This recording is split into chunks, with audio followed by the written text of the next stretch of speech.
35 से 370 सब हट गया था, अब तो स्टेट से यूटी भी बन गया, एक नया जम्मू कश्मीर बन रहा है। आप फिर वो पुरानी बात कर रहे हैं। जो रियासत हमारी 47 से पहले थी, हम चाहते हैं वही रियासत हमें रहे। नेशनल कॉन्फ्रेंस अपनी वो 1931 वाली मानसिकता को अगर चेंज नहीं करेगी, बदलेगी नहीं, तो कश्मीर में इनका नामो निशान नहीं दिखेगा आने वाले समय में। क्योंकि मुख्यमंत्री और आपके लीडर फारूक अब्दुल्ला कई बार ये कहते हैं कि अब जो पुराना हो गया ठीक है, सिर्फ हमें स्टेटहुड वापस दीजिए। हमारा पॉलिटिकल एजेंडा है, रहेगा, हमेशा के लिए रहेगा, जब तक उस एजेंडा को हम पूरा करेंगे। नेशनल कॉन्फ्रेंस एक लोगों का ध्यान जो है भटकाना चाहती है। मंत्री नरेंद्र मोदी और अमित शाह जो होम मिनिस्टर है वो तो कहते हैं कि वो तो अब गड़े मुर्दे हैं। वो कहीं वो गड़े मुर्दे हम मानेंगे, वो हम कभी नहीं मानने वाले। इसको कानूनी तरीके से देखें तो ऑटोनॉमी की बात तो यहाँ करने का फायदा नहीं है, वो तो दिल्ली में है।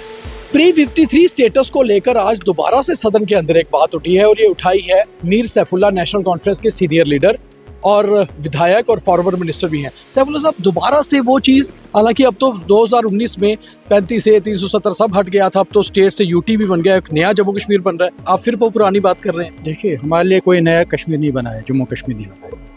हमारा नेशनल कॉन्फ्रेंस का एजेंडा है, जो रियासत हमारी 47 से पहले थी, हम चाहते हैं वही रियासत हमें रहे। जिस रियासत में सदर रियासत था, वज़ीर आज़म था, और ऑटोनॉमी हमारा एजेंडा है, पॉलिटिकल एजेंडा, उसको हम कभी छोड़ने वाले नहीं। नेशनल कॉन्फ्रेंस नहीं, अब इस स्टेट 370 35 ए की बात कर रहे हैं, आईएन की बात कर रहे हैं, हमने उसको न कभी कबूल किया है, न हम उसको कभी कबूल करेंगे।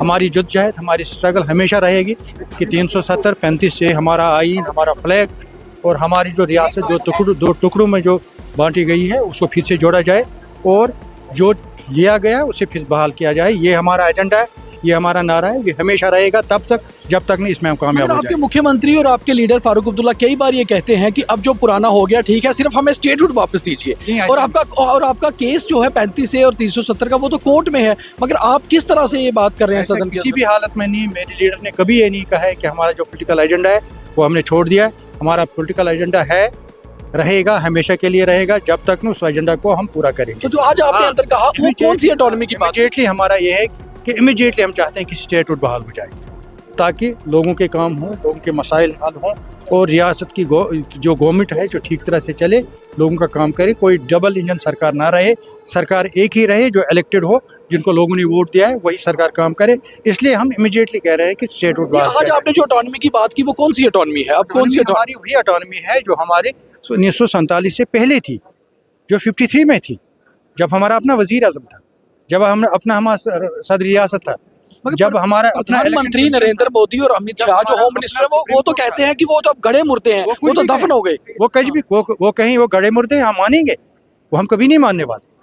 वो गड़े मुर्दे नहीं है, वो एक जिंदा हकीकत है, वो एक हिस्ट्री है, जो हिस्ट्री कभी खत्म नहीं हो सकती है। आपको नहीं लगता है आप एक नया बवाल जम्मू कश्मीर में खड़ा कर रहे हैं? वापस ये बात नहीं है, ये हुकूक की बात है, ये हुकूक की बात है, ये राइट्स की बात है। ये जो हमसे छीना गया उसको वापस लेने की बात है, ये कोई बवाल नहीं है। अमित शाह जम्मू पहुंच रहे हैं, अमित शाह भी आ रहे हैं, क्या आपके चीफ मिनिस्टर जब उनसे मिलेंगे वो दोबारा ये बात रखेंगे उनके सामने? मुझे नहीं मालूम चीफ मिनिस्टर साहब उनसे मिलेंगे या नहीं मिलेंगे, या उनसे बात करें या नहीं बात करें, लेकिन मैं एक नेशनल कॉन्फ्रेंस का एक जिम्मेदार मेंबर हूँ और जिम्मेदार इंसान हूँ, जिम्मेदार MLA हूँ। मैं वो बात कहूँगा। नेशनल कॉन्फ्रेंस इस एजेंडे पे चलती रहेगी, नेशनल कॉन्फ्रेंस इस एजेंडे पे चलती रहेगी। बिल्कुल, हमारा ये पॉलिटिकल एजेंडा है, इसको हम नहीं छोड़ने वाले। ये पॉलिटिकल एजेंडा हमारा हमेशा रहेगा और हमें किसी भी हालत में 5 अगस्त जो 2019 को जो फैसला लिया गया है वो हम कभी मंजूर नहीं करेंगे, उसको हम कभी एक्सेप्ट नहीं करेंगे, उसको हम हमेशा रिजेक्ट करेंगे और रिजेक्ट करते रहेंगे। वो हमें कभी कबूल नहीं होगा। उसको फिर से बहाल करने के लिए हमारी जद्दोजहद रहेगी और हमेशा के लिए रहेगी। मेरे साथ बीजेपी के विधायक और सीनियर लीडर बलवंत मनकोटिया हैं, इनसे जानते हैं कि बीजेपी इसको कैसे देखती है। मनकोटिया साहब, दोबारा ऑटोनॉमी की बात सदन के अंदर, शायद कल मैंने अपने एड्रेस में बोला था और आपने शायद सुना था कि नहीं। मैंने कल कहा था कि नेशनल कॉन्फ्रेंस अपनी वो 1931 वाली मानसिकता को अगर चेंज नहीं करेगी, बदलेगी नहीं, तो कश्मीर में इनका नामो निशान नहीं दिखेगा आने वाले समय में। आज वक्त बदल चुका है, आज कश्मीर के युवा अलग सोच से हैं, अलग डिमांड है, अलग दिशा में चलना चाहते हैं। आप फिर बार बार उनको उसी दिशा में ले जाना चाहते हैं जिसमें आपने 70 साल तक उनको मिसलीड करके, गुमराह करके, एक देश के खिलाफ उनको भटका के, आज वो युवा नहीं चाहता है। तो आज बात ख़त्म हो गई। अब आपकी स्ट्रगल पिछले 16 महीनों से है कि हमारे रूल्स फ्रेम कीजिए।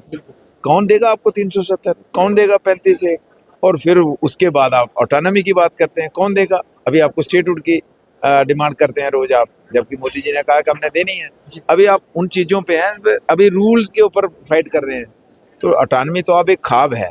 सदन के अंदर ऐसी बात करना, विधानसभा के अंदर, आपको लगता है कि वापस एक नया बवाल नेशनल कॉन्फ्रेंस खड़ा करना चाह रही है? हाँ, देखिए, नेशनल कॉन्फ्रेंस एक लोगों का ध्यान जो है भटकाना चाहती है, क्योंकि मैंने कल अपने उस तकरीर में, अपने भाषण में बोला था कि लगभग इनका जो है 212 कमिटमेंट जो गारंटीज इन्होंने दी है, सिर्फ आधा मैंने इनका अभी जो मैनिफेस्टो उसका जिक्र किया है, 24 पेजेस का किया आउट ऑफ 41, कि उसमें लगभग 212 के करीब इनकी गारंटीज हैं, जबकि एक भी गारंटी अब 16 महीनों में पूरी नहीं कर पाए हैं।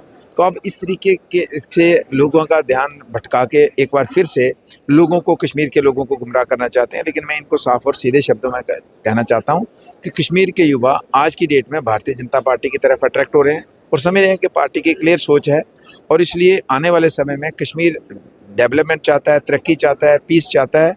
और डेवलपमेंट में भारतीय जनता पार्टी ने एक अपने लोगों की बात सुनी है कि तरक्की की एक राह में कश्मीर को ले गया है, पीस की राह पे कश्मीर को लिया है। तो आने वाले समय में इन लोगों का नाम निशान नहीं देगा, और भारतीय जनता अगर ये अपनी सोच नहीं बदली। पर बड़ी बात तो ये है कि एक तरफ तो जनता के मुद्दों की बात होनी चाहिए, इनकी खुद की सरकार है और मेजॉरिटी में है, मगर ये वापस वो बातें करते हैं। आपको लगता है कि नेशनल कॉन्फ्रेंस उन बातों के बलबूते ही कश्मीर में वोट लेकर जीती है? देखो, ये बड़ी लीगली अगर इस देखें, इसको कानूनी तरीके से देखें, तो ऑटोनॉमी की बात तो यहाँ करने का फ़ायदा नहीं है, वो तो दिल्ली में है। तो दिल्ली में जब जाते हैं तब कहते हैं जनाब हमें सड़क दीजिए, तब हमें पानी दीजिए, हमें रोज़गार दीजिए, तब तो नहीं ये बात करते। तो ये अब डबल स्टैंडर्ड इसी को कहते हैं कि